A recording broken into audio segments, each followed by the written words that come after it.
வணக்கம். புதிய வாசிப்பு புதிய சிந்தனை நிகழ்ச்சிக்கு வரவேற்கிறோம். இன்றைய நிகழ்ச்சியில் தி ஃபெடரல் இணைய பத்திரிகையின் கட்டுரையை பார்க்க இருக்கிறோம். பத்திரிகையாளர் விமர்சகர் திரு விவேக் தேஷ்பாண்டே இந்த கட்டுரையை எழுதியிருக்கிறார். திரு ராகுல் காந்தியுடைய அரசியல் அணுகுமுறை குறித்து இந்த கட்டுரை பேசுது. வாதிப்பதற்காக தி ஃபெடரல் தலைமை செய்தி ஆசிரியர் திரு ஸ்ரீனிவாசன் அரங்கத்திற்கு வந்திருக்கார். வணக்கம் சார். மிக கடுமையான விமர்சனங்கள் திரு ராகுல் காந்தியுடைய அரசியல் தன்மை மாற்றத்துக்கான தீர்வுகள் இரண்டையுமே இந்த கட்டுரை பேசுது. திரு நரேந்திர மோடியுடைய தொடர் வெற்றிக்கு திரு ராகுல் காந்தியும் காரணம் அப்படின்னு விமர்சன பார்வையோடு அணுகிறாங்க. அவருடைய செயல்பாடுகளில் போதாமை இருக்கா? ராகுல் காந்தியுடைய அரசியல் செயல்பாடுகளில் இன்னும் போதாமை ஏதாவது இருக்கா? அது இருக்க தான் செய்யுது. அது நாம் எல்லாருமே நீங்கள் எந்த அரசியல்வாதியும் எடுத்துக்கலாம், ஒரு முழுமையான அரசியல்வாதின்னு கிடையாது. அது போதாமையும் இருக்கும், நல்ல விஷயமும் இருக்கும். ராகுல் காந்தி நீங்கள் பார்த்தா நிறைய ப்ராப்ளம்ஸ் இருக்குது அவரோட. திடீர்னு ஒரு ஏதாவது ஒரு புது விஷயத்தை ஏதாவது ஆரம்பிக்கிறார், தொடங்குறார். பார்த்துட்டுனா அது முடிஞ்ச உடனே எங்கேயாவது நீங்கள் ஃபாரின் ட்ரிப்பில் போயிடுவார். அவர் ரொம்ப வித்தியாசமான ஒரு அரசியல்வாதி தான் ராகுல். ஏன்னா அது ஒரு சூழ்நிலையும் எப்படி அவர் அரசியலில் வந்தார்னு அதையும் அதில் சொல்லியிருக்கார். இந்த ரொம்ப கடினமான விமர்சனம் நீங்கள் சொன்னது அது வச்சது நம்ம வரலாற்று ஆசிரியர் ராமச்சந்திர குஹா. அவர் என்ன சொல்கிறாருன்னா, இந்த மாதிரி ஒரு அரசியல் ராகுல் பண்ணுறது இந்த தேசத்துக்கு சரியா? ஏன்னா அவர் ஒரு வாரிசு அரசியல்லேருந்து வந்தவர். அதனால் வாரிசு அரசியலே மையமாக இருக்கிறதுனால அவர்கிட்ட நீங்கள் ரொம்ப அதிகம் ஒன்றும் எக்ஸ்பெக்ட் பண்ண முடியாது. நல்ல மனிதர், அப்பப்போ ஏதோ பண்ணுறார். ஆனால் அதில் இந்த விமர்சனத்தை ஒரு விஷயத்தை எடுக்கிறார், பேசுகிறார், பெரிதுபடுத்துகிறார், அப்படியே விட்டுட்டு போயிடுறார், ஒரு கன்சிஸ்டன்சி இல்லைன்னு விமர்சிக்கிறாங்கல்ல. உண்மையிலேயே அது திரு ராகுல் காந்தியுடைய குறைபாடா இல்லை வேறு ஒரு இஷ்யூ வந்துடுது அதுக்கு அவர் நகர்ந்துடுறார் அப்படின்னு பார்க்க? இதில் நான் அவரோட ஒரு இதுவாக இருக்கேன், உடன்பாடு இருக்குது. ஏன்னா அவர் நடுப்புற எதையாவது விட்டுட்டு போயிடுறார். அந்த கன்சிஸ்டன்சி இல்லை. ஒரே ஒரு பாரத் ஜோடோ யாத்திரையில் தான் அவர் ரொம்பவும் கடினமான உழைச்சார். அதுக்கு அவருக்கு பலனும் கிடச்சிது. 99 சீட் பார்லிமெண்ட்டில் வந்தது. அதனால தான் அதை தொடர்ந்து பண்ணிட்டு இருக்கணும். ஆனால் ராகுல் காந்தி பேசினா ஆர்எஸ்எஸும் பாஜகவும் உற்று நோக்குதாங்க, கவனிக்கிறாங்க அப்படின்னா அவர் அழுத்தமாக பதிவு பண்ணுறாருன்னு தானே கட்டுரையாளர் சொல்கிறாரு. அது சரி. நீங்கள் இப்போ வேறு விதமாக பார்த்துக்கலாம். பாருங்கள், காங்கிரஸ் பார்ட்டியே ஒருங்கிணைத்து ஒரு பார்ட்டியாக இருக்குன்னா அதை ஒரு ஒட்ட வைக்கிற ஒரு எல்லா அங்கே இருக்கிற பல சமூகம் இருக்குது, பல தலைவர் இருக்காங்க. காங்கிரஸ் பார்ட்டி தலைவர்களுடைய பார்ட்டி. அங்கே தொண்டரை விட தலைவர்கள் தான் அதிகம். அது எல்லாத்தையும் ஒருங்கிணைத்து வைக்கிறதுங்கிறது ஒரு விதத்தில் ஒரு காந்தி ஃபேமிலியால் தான் அது முடியும். ஏன்னா நீங்கள் பாருங்கள், எப்போல்லாம் காந்தி ஃபேமிலி நடந்ததோ அப்பப்போ பார்ட்டி உடஞ்சி தான் போச்சு. ஒரே ஒரு முறை ஒரு 5-6 வருஷம் நரசிம்மராவ் இருந்தார். இப்போ திரிணாமுல் பார்ட்டி பாருங்களேன் நீங்கள்.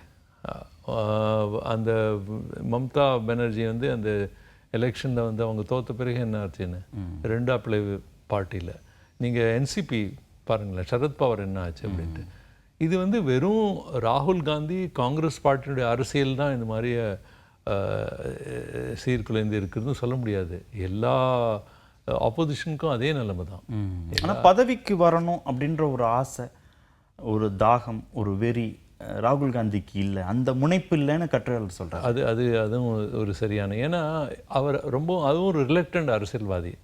அரசியலில் வளரணுன்ட்டு அவர் ஒன்றும் வரலை, ஒரு இதுக்கு தள்ளப்பட்டிருக்கார் அவரும். அது யாராலன்னா சோனியாவால். இல்லை, குடும்பத்தில் நிறைய பிரதமர்கள் வந்துட்டாங்க அப்படின்னு ஒரு எக்ஸாஸ்ட் சிச்சுவேஷன். அது இருக்க தான் செய்யுது. ஆனால் மாற்றம் ஏதாவது இருக்கா? அதுக்கு மாற்று வழி ஏதாவது இருக்கா? வேறு ஏதாவது தலைவர் இருக்காங்களா? ஏன்னா இப்போ திரும்பி நீங்கள் பாருங்கள், இப்போ இந்தியா கூட்டணி 2024 எலெக்ஷனுக்கு அவங்க ஒன்று கூட்டணி பண்ணாங்க, இந்திய கூட்டணின்னு சில பேர் சொல்கிறாங்க. அந்த இந்தியா கூட்டணி இப்போ எங்கே போச்சுன்னு தெரியாது. 8ஆம் தேதி திரும்பி மீட்டிங் வச்சுருக்காங்க. ஆனால் அது மீட்டிங்கினுடைய முனைப்பு யாருன்னா காங்கிரஸ் பார்ட்டி தான்.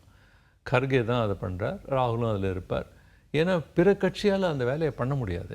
காங்கிரஸ் தான் மையத்தில் இருக்கணும், மற்ற கட்சி தான் சேர்ந்து தான் பண்ண வேண்டியிருக்கு. அந்த மாதிரி ஒரு சூழ்நிலை தான். இப்போ அதில் நீங்கள் பார்த்தீங்கன்னா திமுக நான் அதில் போக போகிறதில்ல அப்படின்னு சொல்லிட்டாங்க, அறிக்கை விட்டாங்க. அதே மாதிரி மம்தா இந்த இந்தியா கூட்டணி முழுமையாக ஷேப்லேயே வரக்கூடாதுன்னு அவங்க ரொம்ப அதை எதிர்த்தாங்க. ஆனால் இப்போ நிலைமை வந்த அப்புறம் அவங்க தான் ரொம்ப அதிகம் ஆர்வமாக இருக்காங்க. இந்தியா கூட்டணி என்னுடைய மீட்டிங்கை கூப்பிடணும், நாம் எல்லாம் போய் திரும்பி பேசணும் அப்படிங்கிறாங்க. அதனால இந்த ஒரு வித்தியாசமான சூழ்நிலை தேசத்துலேயே இருக்குது. எதுக்குன்னு உங்களுக்கு தெரியும். அரசியல் சாசனமோ இல்லை நீங்கள் இடி சிபிஐங்கிற மற்ற என்ஃபோர்ஸ்மெண்ட் இதுவோ எலெக்ஷன் கமிஷனோ அவங்களுடைய செயல்பாடு எல்லாமே ரொம்பவும் ஒரு கேள்விக்குறியாக தான் இருக்குது. அது எல்லாமே இந்த அரசில் நடக்கிறது. அதனால் வெறும் காங்கிரஸ் பார்ட்டி அப்படின்னு இல்லை, நீங்கள் பார்த்தீங்கன்னா ஒட்டு மொத்தமாக எல்லா உங்கள் ஆப்போசிஷன் எதிர்கட்சி எல்லாருமே அது மாதிரி ஒரு சூழ்நிலையில தான் போகிறாங்க. ஒரு இக்கட்டான சூழ்நிலை தான் எல்லாருமே இருக்காங்க. ஆனால் ராகுல் மேலே தொடர்ந்து அந்த ஒரு ஃபோக்கஸ் லைட் இருக்குது. அவங்க மேலே ஒரு தொடர்ந்து ஜனநாயகம் அதிகரிச்சிருக்கு ராகுல் காந்தி வந்த பிறகு காங்கிரஸ் கட்சிக்குள்ள. உதாரணமாக இதில் கேரளாவில் சதீஷன் முதல்வர் ஆனதற்கு அங்கே இருக்கக்கூடிய டெமோக்ரஸி ரொம்ப முக்கியம், இல்லைன்னா கேசி வேணுகோபால் தான் ஆகியிருப்பார் அப்படின்னு சொல்கிறாங்க. அது எனக்கு என்ன தோணுதுன்னா, சில விஷயத்தில் ராகுல் பின் வாங்குறார். ஏன்னா ராகுல் ரொம்பவும் அவருக்கு ரொம்பவும் க்ளோஸாக இருக்கிற வேணுகோபாலை தான் அவர் அங்கே சீஃப் மினிஸ்டராக பண்ணணும் தான் 10 நாளைக்கு மேலே அதில் பேச்சுவார்த்தை இருந்தது. ஆனால் அப்போது அவருக்கு சொன்ன பிறகு பாருங்கள், சதீஷன் தான் எல்லா வேலையும் பண்ணியிருக்கார். அவர்னால தான் இந்த எலெக்ஷனே நம்மளால் ஜெயிக்க முடிஞ்சது அப்படின்னு சொன்னப்பறம் பின்வாங்கிட்டார். நீங்கள் பார்த்தீங்கன்னா வயநாடு பிற இடத்துல போஸ்டர் ஒட்டப்பட்டது. அதில் என்ன எழுதியிருந்ததுன்னா, ராகுல் திரும்பி இங்கே பிரியங்கா வந்தாங்கன்னா ராய்பரேலி மாதிரி நிலைமை அவங்களுக்கு ஏற்படும் அப்படின்னு எழுதியிருந்தது. அப்போது என்ன சஸ்பீஷன்னா, சதீஷனுடைய ஆதரவாளர்கள் அந்த மாதிரி போஸ்டர் போட்டிருக்காங்களா அப்படின்ட்டு இது அவங்களுக்கு தெரிஞ்சுது. இல்லை, ராகுலை சுற்றி இருக்கக்கூடிய அவருடைய நம்பிக்கைக்கு பாத்திரமானவர்கள் மட்டும் மீண்டும் மீண்டும் அதிகாரத்தை பெறுறாங்களா, அதிகாரத்துக்கு வர்றாங்களா அப்படின்னு இல்லை. பார்க்குறாங்க, சில சமயம் நடக்கிறது, சில சமயம் நடக்கிறது இல்லை. கேரளாவில் நடக்கலை. இப்போ இங்கே கூட திரு பிரவீன் சக்கரவர்த்திக்கு மாநிலங்களவை வந்திருக்காரு. ஏன்னா இங்கே அவர் ரொம்ப நெருக்கமான ஒரு ஆள்னு. இப்போ ராகுல் கட்சி தன் கையில் எடுத்துட்டு நிலைநடத்தணும் அப்படின்னா அவருக்கு அந்த முழு அதிகாரமும் கொடுக்கணும். அவருடைய ஆதரவாளர்கள் அதில் என்ன தவறு? தலைமுறை இடைவெளி இருக்கா காங்கிரஸுக்கு? இருக்கு. ஸோ அதில் என்ன தவறு? அவர் கொடுக்கணும். அவர் தனக்கு என்ன அவருக்கு க்ளோஸாக யார் வச்சுக்காங்களோ அவங்களை வளர விட்டுமே, அதில் என்ன. ஆனால் ஜனநாயகம் இருக்கிற மாதிரி நீங்கள் சொன்ன மாதிரியே மாநிலத்தில் இருக்கிற கட்சிகள் ஏன் அது மாநில கட்சியினுடைய அமைப்புகள் ஏன் அதை எதிர்க்கு ஏன் ஒரு எதிர்ப்பு வருதுன்னா, எப்போல்லாம் நீங்கள் பார்ப்பேன் சென்டர் வீக்காக இருந்ததுன்னா ஸ்டேட்ஸ் அந்த பேச்சை கேட்காத. மாநில தலைவர்கள் நீங்கள் டெல்லியில் ரொம்ப நீங்கள் ஸ்ட்ராங்காக இல்லை, உங்கள்ட்ட ஒரு கரிஷ்மா இல்லை, உங்களால் எலெக்ஷன் ஜெயிக்க வைக்க முடியாது அப்படின்னா அதே ஆகும். இப்போ மோடி மேலே எல்லாருக்கும் ஒரே ஆர்வம். ஆனால் மாநில தலைவர்கள் வெற்றியை கொண்டு வந்துட்டே இருக்கிறாங்க காங்கிரஸ்குள்ள. அதனால தான் அவங்களுடைய கை இதனால தான் ஓங்கி இருக்கு. அது கட்சிக்கு நல்லதானே? மாநில தலைமைகள் பலம் பெறுவது காங்கிரஸ் கட்சிக்கு நல்லது தான். இப்போ பிஜேபியில் நீங்கள் பாருங்க, அப்படிதான் இருக்கு. மிக சிறந்த தலைவர் மோடி, எல்லா எலெக்ஷனுமே அவரால் தான் ஜெயிக்கிற ஒரு பிம்பம் இப்போ இருக்கு இல்லையா? பிம்பம் இல்லை, நான் அது சரியும் சொல்லுவேன். மோடி ஷா இது 2 பேர் தானே வருது.